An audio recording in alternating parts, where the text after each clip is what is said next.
ফরিদপুর সমিতির উদ্যোগে আয়োজিত ৭ জুলাই ২০২৪ সন্ধ্যায় নারায়ণগঞ্জের হিমালয় কমিউনিটি সেন্টার ও চাইনিজ রেস্টুরেন্টে এক মিটিংয়ের মাধ্যমে বৃহত্তর ফরিদপুরকে শক্তিশালী করার লক্ষ্যে ও ফরিদপুরের অর্থনৈতিক কার্যক্রমকে বাস্তবায়ন করার উদ্দেশ্যে ও লক্ষ্যকে সামনে রেখে আজকের এই আয়োজন। উক্ত মিটিংয়ে একটি পূর্ণাঙ্গ কমিটি বাস্তবায়নের জন্য সকলকে আহ্বান করা হয়। পরে উক্ত মিটিংয়ে অন্যান্য সদস্যদের উপস্থিতিতে কমিটির সংসদের আংশিক নাম ঘোষণা করা হয়। সভা সংগঠনের আহ্বায়ক এম.এ. রাসেলের সভাপতিত্বে ৭ জুলাই ২০২৪ হিমালয় কমিউনিটি সেন্টারে সন্ধ্যা ৭টায় বৃহত্তর ফরিদপুর সমিতি নারায়ণগঞ্জের অনুষ্ঠান অনুষ্ঠিত হয়।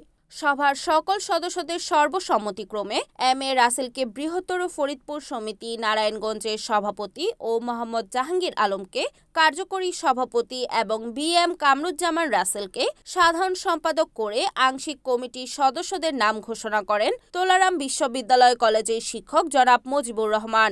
আমাদের এই বৃহত্তর ফরিদপুর সমিতি নারায়ণগঞ্জের আমি ৩টি পদ ঘোষণা করছি।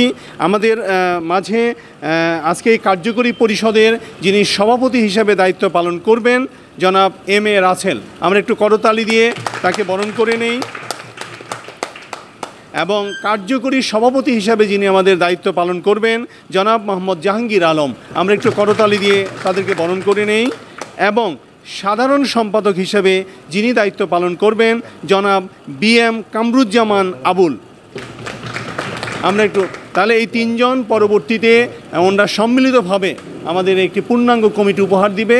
উক্ত সদস্যদের মধ্যে উপস্থিত ছিলেন হাজী বজলুর রহমান মাতবর, মোহাম্মদ খালেক মণ্ডল, হুমায়ুন কবির, এস.এম. কোবাদ হোসেন আশিক, রশিদ মোল্লা সহ অন্যান্যরা। নারায়ণগঞ্জ জেলায় যে আমরা সবাই ফরিদপুরবাসী একত্র হয়ে আজকে আমরা একটা কমিটি ঘোষণা করতে যাচ্ছি। আমাদের সম্মানিত তুলারাম কলেজের অধ্যক্ষ সাহেব আমাদের মাঝে কমিটি ঘোষণা করবেন আজকে।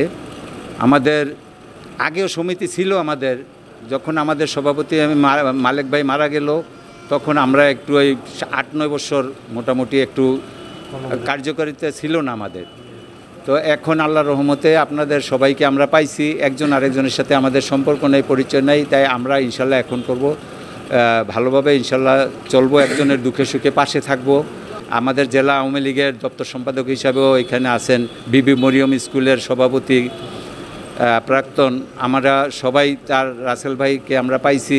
রাসেল ভাই অসুস্থ, আমিও অসুস্থ, কিন্তু অসুস্থর মাঝেও আমরা চাইছি যে ফরিদপুরবাসী সবাই আমরা একত্রে ইনশাল্লাহ থাকব, একত্রে আমরা বসবাস করব, আমরা একজনের দুঃখে সুখে আরেকজনের পাশে থাকব। যারা আমাদের বঙ্গবন্ধুর আদর্শে যারা আমরা সবাই চলাফেরা করি, আমরা তার অনুসরণে সারা বাংলার মানুষকে, সারা বিশ্ব যাতে একত্রিত হয়েছিল সেই বঙ্গবন্ধুর দেশের মানুষ আমরাই সমিতি আমরা একত্র হইতে পারতেছি না। আজকে আমরা এই যে এখানে একত্রিত হয়েছে, এই জন্য সবাইকে আমি আমার অন্তঃস্থল থেকে ধন্যবাদ জানাচ্ছি আপনাদের সবাইকে। গণপ্রজাতন্ত্রী বাংলাদেশ সরকারের মাননীয় প্রধানমন্ত্রী দেশরত্ন শেখ হাসিনার একমাত্র জীবিত চাচা শেখ কবির চাচার সাথে দেখা করেছি।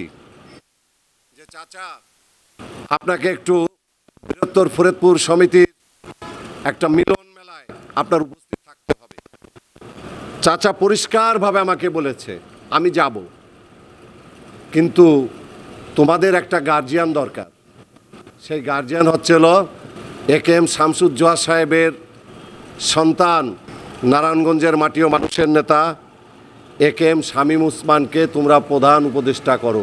আমরা যাব, আপদে বিপদে খুঁটি দরকার তোমাদের, সেটা হচ্ছিল এ.কে.এম. শামীম উসমান। তা আপনাদের সকলের উপস্থিতিতে আজকের এই অনুষ্ঠানে নারায়ণগঞ্জের মাটি ও মানুষ এ.কে.এম. শামীম উসমানকে এই সমিতির প্রধান উপদেষ্টা হিসাবে আমি ঘোষণা করছি। রিপোর্ট সাগর খান, NAN TV, নারায়ণগঞ্জ।